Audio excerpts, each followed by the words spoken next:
इस व्याख्यान में आप सभी का स्वागत है।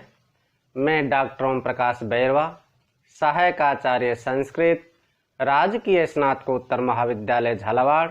आज हम आचार्य कौटिल्य द्वारा रचित अर्थशास्त्रम ग्रंथ के प्रथम अधिकरण में वर्णित त्रयी विद्या का अध्ययन करेंगे। आचार्य कौटिल्य चारों वर्णों के धर्म का वर्णन करने के उपरांत चारों आश्रमों के धर्म का वर्णन करते हुए कहते हैं, गृहस्थस्य स्वकर्म आजीवस्तुल्यहिर समान ऋषि भी। गृहस्थाश्रम का तो पहले अपन को ये देखना है कि आश्रम होते कितने हैं, तब जाकर के और आश्रम के जो धर्म हैं उनका वर्णन करेंगे। मनुष्य की आयु 100 वर्ष मानी गई है, इसलिए किसी को आशीर्वाद देते समय कहते हैं, भगवान आपको 100 वर्ष की आयु दे। जीवेत शरदम शतम अथवा प्रार्थयामहे भव शतायुः ईश्वर सदा त्वां च रक्षतु। और संक्षेप में करें तो शतायु भवे। 4 आश्रम इस प्रकार हैं। ब्रह्मचर्याश्रम जन्म से 25 वर्ष तक, गृहस्थाश्रम 26 से 50 वर्ष तक, वानप्रस्थाश्रम 51 से 75 वर्ष तक, संन्यास आश्रम 76 से 100 वर्ष या मृत्यु पर्यंत। इन चारों आश्रमों में गृहस्थ आश्रम सबसे ज्येष्ठ एवं श्रेष्ठ आश्रम माना गया है। इसलिए आचार्य कौटिल्य सबसे पहले गृहस्थ आश्रम के लोगों के धर्म का वर्णन करते हुए कहते हैं, धर्म अर्थात कर्तव्य का वर्णन करते हुए कहते हैं, गृहस्थस्य स्वकर्म आजीवः तुल्यहि समान असमान ऋषिभिर वैवाह्यम ऋतुगामित्वम देव पितृतिथि भृत्येषु त्याग शेष भोजनम च। गृहस्थस्य है, गृहस्थ का अपना धर्म स्वकर्म है, आजीव है। स्व यानी अपने, कर्म यानी कर्म के अनुसार, आजीव यानी आजीविका चलाना, ये उसका धर्म है। जो भी उसने कार्य चयनित किया है, कार्य का चयन किया है, उस कार्य का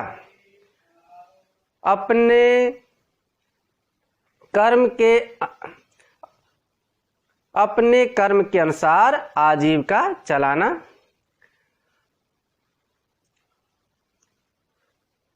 तुल्यहि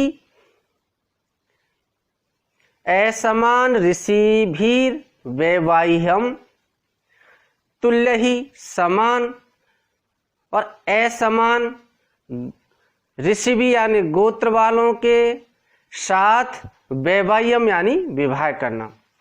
समान गोत्र वाले एवं असमान गोत्र वालों के साथ में विवाह करना। ऋतुगामित्वम, ऋतुगामी यानी मासिक धर्म के पश्चात स्त्री से संभोग करने वाला होना। देव पितृ अतिथि भृत्येषु त्यागः शेष भोजनम च। देव देवता,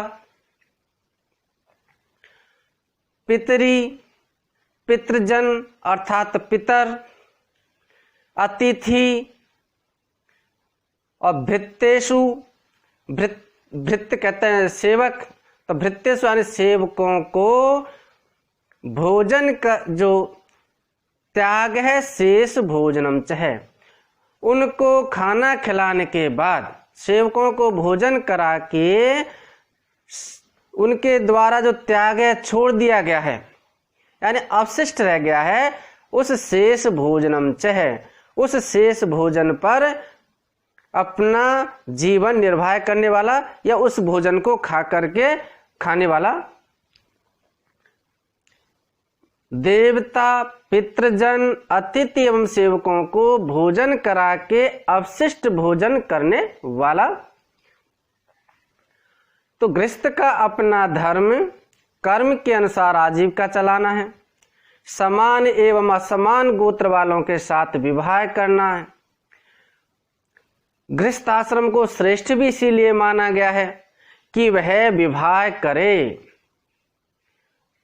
और विवाह करके जो पितृ ऋण है अर्थात जो वंश वृद्धि है, संतान उत्पन्न करके और जो पितरों का जो उसके ऊपर ऋण है उस ऋण को चुकाए। इसलिए गृहस्थ आश्रम को श्रेष्ठ आश्रम माना गया है और ज्येष्ठ भी माना गया है, सबसे बड़ा माना गया है, क्योंकि गृहस्थ आश्रम ही संसार को आगे चलाने वाला है। अन्यथा संसार है वो अवरुद्ध हो जाएगा, मनुष्य की जो उत्पत्ति है वो नष्ट हो जाएगी या मनुष्य का वंश नष्ट हो जाएगा। इसलिए गृहस्थाश्रम को श्रेष्ठ माना है कि वह गृहस्थाश्रम का ये धर्म है कि वह समान गोत्र वालों के साथ में या असमान गोत्र वालों के साथ में विवाह करके और ऋतु काल के ऋतुगामी बने हैं, अर्थात संतान की वृद्धि करने वाला बने, वंश वृद्धि करने वाला बने।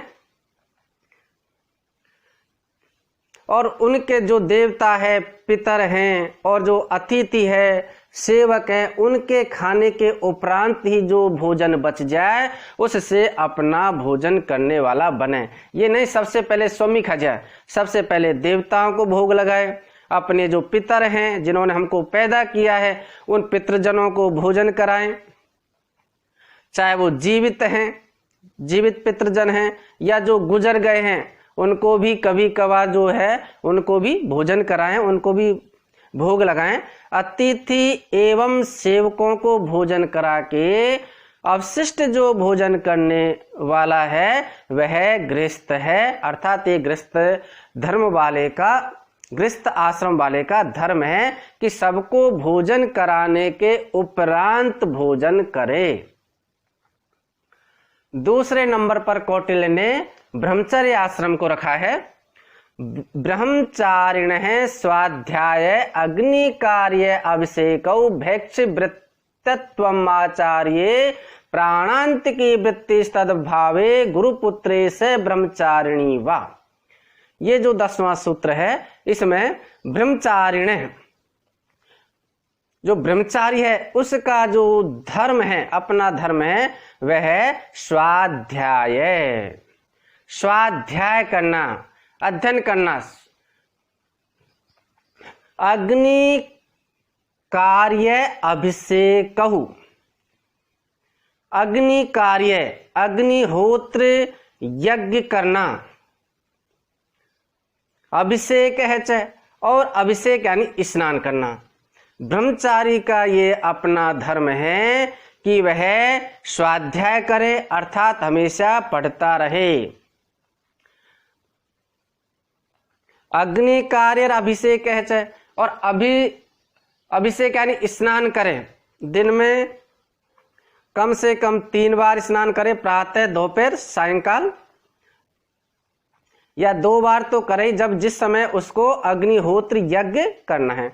अग्निहोत्र का विद्यार्थी के लिए अति आवश्यक माना गया है, क्योंकि कहते हैं कि इस अग्निहोत्र यज्ञ को करने से अग्नि में से एक उष्मा निकलती है, ऊर्जा निकलती है जो विद्यार्थी को एक शक्ति प्रदान करती है, इसलिए उसको अग्निहोत्र करना चाहिए। लेकिन अग्निहोत्र है वो 2 बार होता है, एक तो सूर्योदय के समय जब सूर्य निकलता है तब, और सूर्यास्त के समय। इसके लिए ये जानकारी रखना आवश्यक है कि सूर्य किस समय पर उगेगा एवं उदय होगा एवं किस समय पर छिपेगा, इसका सारणी बना करके रखनी चाहिए। और हर 5 किलोमीटर पर सूर्योदय और सूर्यास्त का समय में अंतर आ जाता है, इसलिए जो भी या तो किसी ऐप के द्वारा इसका निर्धारण के लिए जाए कि कितने बजे पर किस जगह पर जहां हम रह रहे हैं वहां पर कितने समय पर सूर्य उदय होगा और कब सूर्य अस्त होगा। सूर्योदय के समय स्नान के बाद जो ब्रह्मचारी है उसको इन 2 मंत्रों का जाप करना चाहिए। पहला है सूर्याय स्वाहा सूर्याय इदं नेमं। दूसरा है प्रजापतिये स्वाहा प्रजापतिये इदं नेमं। इसी प्रकार से सायंकाल के समय भी 2 मंत्रों का उच्चारण करना चाहिए हवन करते समय। अग्निये स्वाहा अग्निये इदं नेमं। दूसरा है प्रजापतिये स्वाहा प्रजापतिये इदं नेमं। इस प्रकार से जो ब्रह्मचार्य है उसे अग्निहोत्र जो यज्ञ है उसका संपादन करना चाहिए। दिन में 2 बार करना चाहिए और किसी कारण से नहीं भी कर पाए तो उससे ज्यादा दोष नहीं लगता है, लेकिन जहां तक हो सके उस ब्रह्मचारी को अग्निहोत्र यज्ञ है वह सूर्योदय के समय और सूर्यास्त के समय करते रहना चाहिए। भैक्ष वृतत्वम आचार्ये प्राणांत की वृत्ति तदभावे गुरुपुत्रे। भैक्ष वृतत्वम भिक्षा वृत्ति वाला होना चाहिए, अर्थात भिक्षा व्रत धारण करना चाहिए। गांव में से जाकर के और भिक्षा मांग करके स्वयं खाना चाहिए और अपने जो गुरुजी हैं उनको खिलाना चाहिए, अपने जो साथी हैं उनको खिलाना चाहिए। आचार्य प्राणांत की, जो अपने आचार्य हैं, जो शिक्षा देने वाला शिक्षक गुरुजी हैं, उन गुरुजी के प्राणांत की के वैसे तो जब तक हमारे शरीर में प्राण हैं वो कहलाते हैं। तो प्राचीन काल में ब्रह्मचारी 2 तरह के होते थे, जो आजीवन ही शिक्षा ग्रहण करते थे, जो गृहस्थाश्रम में नहीं लौटते थे, और दूसरे होते थे जो 25 वर्ष तक गुरुजी के पास समीप में स्थित रह करके और विद्यार्जित करते थे और 25 वर्ष विद्या पूरी करके और वापस गृहस्थाश्रम में लौट आते थे, अपने परिवार वालों के पास आ जाते थे। इसलिए यहाँ प्राणांतिकी के 2 अर्थ हैं। एक तो जब तक हमारे प्राण नहीं चले जाएं तब तक आचार्य के समीप रहें और शिक्षा अर्जित करते रहें। दूसरा, प्राणांत की जो हमने प्रण लिया है कि 25 वर्ष तक हम शिक्षा अर्जित करेंगे और वो 25 वर्ष तक पूरी विद्या अर्जित करने को उपरांत वह वापस जब घर को चला जाता है, तो जब तक वो 25 वर्ष तक आश्रम में रह रहा है तब तक वह आचार्य के समीप रह करके विद्या अर्जित करे। वृत्ति यानी आचरण वाला, प्राणांत की वृत्ति ही गुरु आचार्य प्राणांत की वृत्ति यानी आचार्य के समीप 25 वर्ष तक वह आचरण अपनी विद्या का जो अर्जन है वो कार्य करे, आचरण करे, वृत्ति यानी व्यवहार कार्य करे। तत् अभावे, तत् यानी उस गुरुजी के आचार्य के अभावे यानी अनुपस्थित हो जाने पर, किसी भी कारण से, या तो कहीं यात्रा पे चले गए हैं या अकाल मृत्यु हो गई है, तो ऐसी स्थिति में गुरुजी के आचार्य की अनुपस्थिति में गुरु पुत्रे वृत्ति ही, गुरु पुत्र के साथ में रह करके स्वाध्याय करे या विद्या अर्जन करे।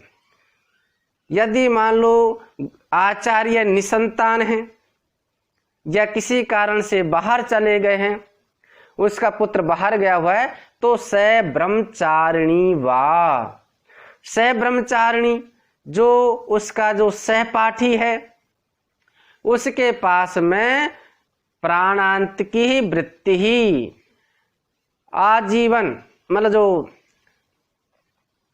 प्राणांत की यानी आश्रम के पूर्ण होने तक रहने वाली वृत्ति ही यानी वृत्ति का पालन करना चाहिए। अर्थात 25 वर्ष तक उसे आश्रम में ही रहना चाहिए, चाहे वो वहां पर आचार्य तो आचार्य के सानिध्य में रहें, आचार्य की अनुपस्थिति में उसके पुत्र के सानिध्य में रहें, और आचार्य के पुत्र की अनुपस्थिति में वह अपने जो स्वाध्याय करने वाले यानी जो सहपाठी है उनके साथ में पूरे 25 वर्ष आश्रम में गुजारे।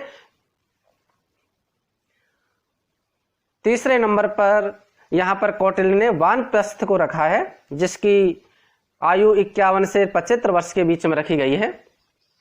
वानप्रस्थस्य ब्रह्मचर्यम भूमौ शय्या।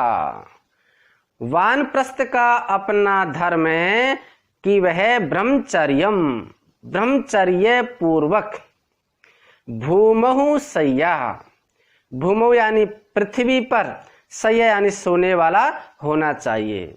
जो ही गृहस्थाश्रम समाप्त हुआ, पुत्र के पुत्र उत्पन्न हो जाने पर यानी पौत्र उत्पन्न हो जाने पर वह गृहस्थ आश्रम को छोड़ करके और ब्रह्मचर्य व्रत का पालन करते हुए, इंद्रियों को बस में रखता हुआ ब्रह्मचर्य जीवन का पालन करते हुए भूमौ शय्यः, पृथ्वी पर शयन करने वाला होना चाहिए। नीचे चटाई बिछा करके धरती पर ही, पृथ्वी पर ही शयन करे। जटा अजिन धारणम अग्निहोत्र अभिषेकहु। जटा अजिन धारणम, जटा यानी जटाएं, सिर में और बड़े बड़े बाल रखने वाला, तो जटाओं को धारण करने वाला। और अजिन, अजिन कहते हैं जो मृग चर्म है, हिरण की जो खाल है उससे बना हुआ जो मृग चर्म है उसको धारणम यानी धारण करने वाला होना चाहिए। तो वानप्रस्थ का ये धर्म है कि वह सिर में बाल रखे, बड़े बड़े बाल रखें, या दाढ़ी भी रख सकता है। और अजिन धारणम, अजिन यानी मृग चर्म जो है उसको शरीर पर लपेटने वाला, अपने जो है अंगों को छुपाने वाला होना चाहिए। अग्निहोत्र अभिषेकहु, और जिस प्रकार से एक ब्रह्मचारी का धर्म है कि वह अग्निहोत्र कार्य करे और अभिषेक करे यानी स्नान करने वाला, तो प्रतिदिन स्नान करे और अग्निहोत्र का कार्य करे। सूर्योदय और सूर्यास्त के समय अग्निहोत्र जो यज्ञ है उसको संपादित करे, करने वाला। देवता पितृ अतिथि पूजा, वह देवताओं की, पितृ यानी जो पितर हैं जो गुजर गए हैं उनकी, या उनके कोई बुजुर्ग पिता रह रहे तो उनकी से, और अतिथि पूजा, अतिथि जिसकी कोई तिथि नहीं है, कभी भी हमारे दरवाजे पर आ जाए, घर आ जाए, तो उस अतिथि की पूजा, उसकी पूजा करना ये उसका धर्म है। तो वानप्रस्थ वाले का ये धर्म है कि वह स्नान, प्रतिदिन स्नान करे और जो अग्निहोत्र जो यज्ञ है उसको सुबह शाम संपादित करे।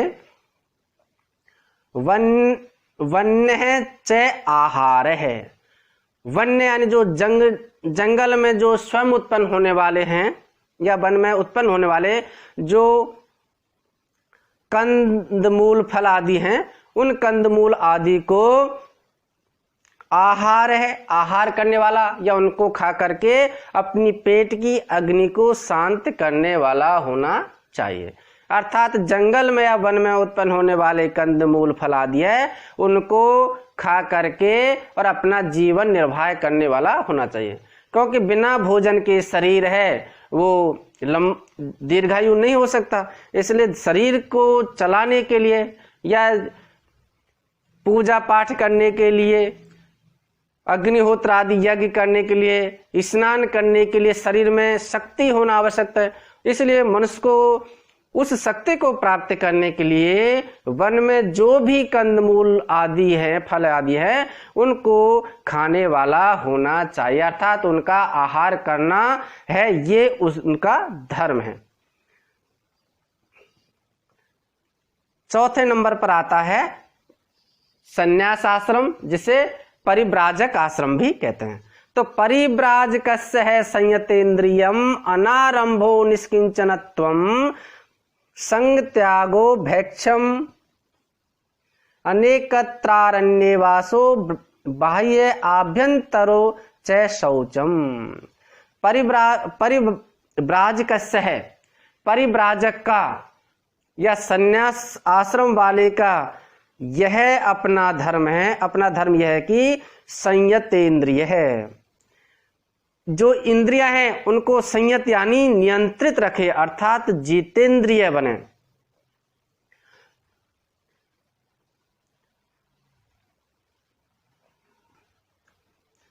तो संसार में 11 इंद्रियां मानी गई है, कईयों ने 14 मानी है, लेकिन मुख्यतः 11 इंद्रियां हैं। 5 कर्मेंद्रियां, 5 ज्ञानेंद्रियां और एक उभयात्मक मन है जो निश्चय अनिश्चय करने वाला भी है। तो ज्ञानेंद्रियां 5 हैं, श्रोत्रम चक्षुषी जिह्वा नासिका चैव। 5 कर्मेंद्रियां हैं, पायु उपस्थम हस्त पादम नाक चैव।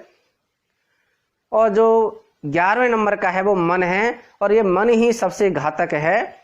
यही जो ईश्वर प्राप्ति या ईश्वर भक्ति में बाधक है, क्योंकि यही जो ज्ञानेंद्रियां हैं, कर्मेंद्रियां हैं, उनको चंचल बनाते रखता है। उनको जो है अच्छा अच्छा, जैसे मुंह है, जो जीभ है वो अच्छा अच्छा खाने का चाहती है, कान है वो अच्छा अच्छा सुनना चाहता है, और अन्य इंद्रियां भी अच्छे अच्छे सुखों का भोग करना चाहती है। तो इस वजह से उन इंद्रियों को वश में करने के लिए मन को वश में करना अति आवश्यक है। मन एव मनुष्याणाम कारणम बंध मोक्षी हो, क्योंकि मन ही मनुष्यों के बंधन और मोक्ष का कारण है। इसके द्वारा ही मनुष्य वो सांसारिक जो चक्र है इसमें बंधा रहता है, और इसको यदि मन को वश में कर लिया तो वह मनुष्य मोक्ष को प्राप्त कर सकता है। इसलिए जब तक मन है, ये मन ही सांसारिक जो चक्र है उसमें फंसाने का कारण भी है और मोक्ष को प्रदान कराने वाला भी है। इसलिए मनुष्य को क्या होना चाहिए? जितेंद्रिय होना चाहिए, मन को वश में रखने वाला होना चाहिए। यदि मन वश में नहीं है तो मनुष्य को ये संसार है, इस संसार में बार बार जन्म लेना पड़ेगा, मरना पड़ेगा। इस वजह से मनुष्य को जितेंद्रिय होना आवश्यक है। मन के बारे में कहा भी है, मन लोभी मन लालची मन चंचल मन चोर मन के मते न चालिए पलक पलक में। और अनारंभ है,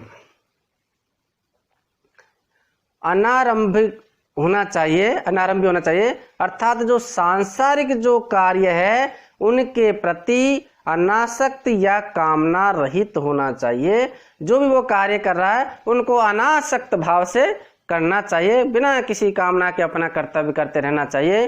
क्योंकि यदि हमारे शरीर में कामना उत्पन्न हो गई तो फिर उन कामनाओं के चक्कर में वह ईश्वर भक्ति नहीं कर सकता है। निष्किंचनित्वम, निष्किंचन अर्थात अपरिग्रही होना चाहिए, अर्थात संग्रह नहीं करना चाहिए। भविष्य के लिए किसी प्रकार के साधन का संग्रह नहीं करना चाहिए, धन आदि संग्रह करने वाला नहीं होना चाहिए।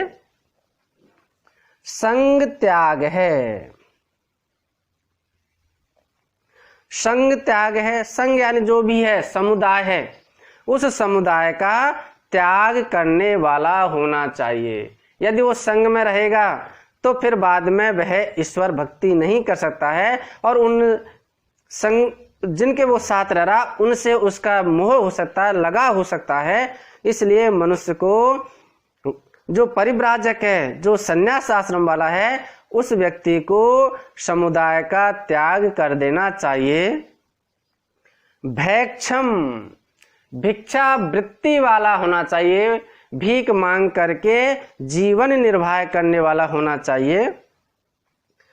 अनेकत्र आरण्य, अरण्य यानी कहते हैं जंगल, वन, वन में अनेकत्र,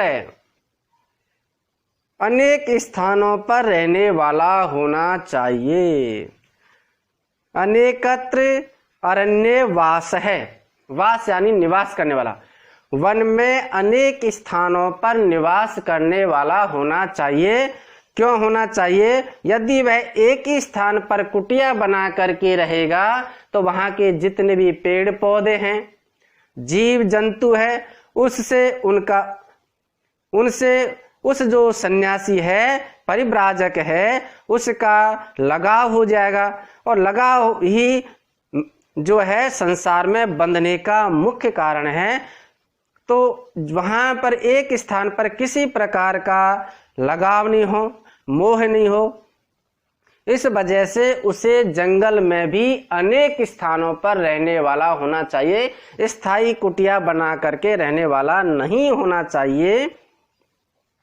बाह्य आभ्यंतरुच शौचम, बाह्य और आभ्यंतर, बाह्य यानी शारीरिक जो शरीर है, हमारा शरीर, उसके बाहरी शुद्धि करने वाला, अर्थात स्नान आदि से शरीर को बाहर से शुद्ध रखना, और आभ्यंतरु और अंतर मन से भी शुद्ध होना चाहिए, अर्थात मन भी उसका शुद्ध होना चाहिए।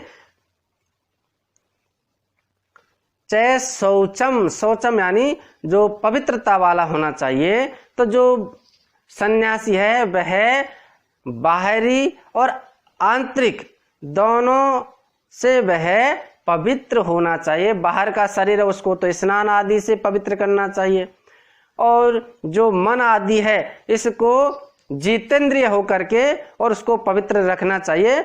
ऐसा नहीं होना चाहिए कि मन है वो कहीं पर भी चलायमान हो रहा है या किसी के बारे में अहित सोच रहा है, तो इस प्रकार का नहीं होना चाहिए। मन, वचन और कर्म से वह पवित्र होना चाहिए। इस प्रकार से कौटिल्य ने चारों जो आश्रम वाले लोग हैं उनका जो धर्म है उसका इसमें वर्णन किया है।